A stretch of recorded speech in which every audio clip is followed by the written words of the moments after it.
When people have been involved in a bicycling accident, they're typically very stressed out, concerned about their injuries, worried about what the next steps are going to be. And so what I do usually to help them relieve some of that stress is let them know that they have somebody on their side that does this day in and day out, has the relationships, has the experience, has the expertise to deal with these issues, and that is going to be helping them every step of the way. Some mistakes that you should avoid after a bicycle accident is, number one, speaking to an insurance company too quickly after the accident, or speaking to an insurance company at all, really, before hiring an attorney.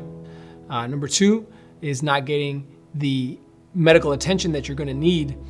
after the accident, thinking that you're going to be able to walk it off, or it's something that's going to go away on its own. Because typically, if you've been involved in a bicycling accident and you've been hit by a car or a bus or a truck, your injuries are going to be much worse than the person in the car or the truck. So you need to make sure that you get the medical attention that you need as quickly as possible, not just to get better, but also to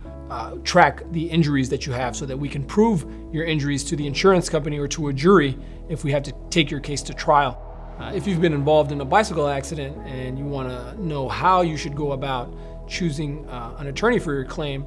the first thing you should look at is whether or not the attorney that you're thinking about hiring dedicates a significant portion of their practice to representing injured parties in accident cases. Some attorneys will want to take your case, but they don't really have a lot of experience and they don't have a track record of representing injured parties.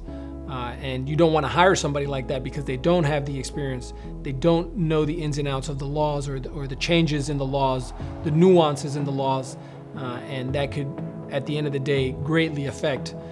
the value of your case. So you want to make sure you hire somebody like me with the expertise, with the experience, and with the dedication to the specific practice area that you're going to need. If you've been involved in a bicycle accident, you're concerned that you can't afford an attorney, what I would say is if you're going to hire my office, that's not a concern that you should have at all. My office works on what's known as a contingency fee basis for accident claims. And what that means is we only charge you if and when we are able to recover something from you. And what this also does is it aligns our interests in that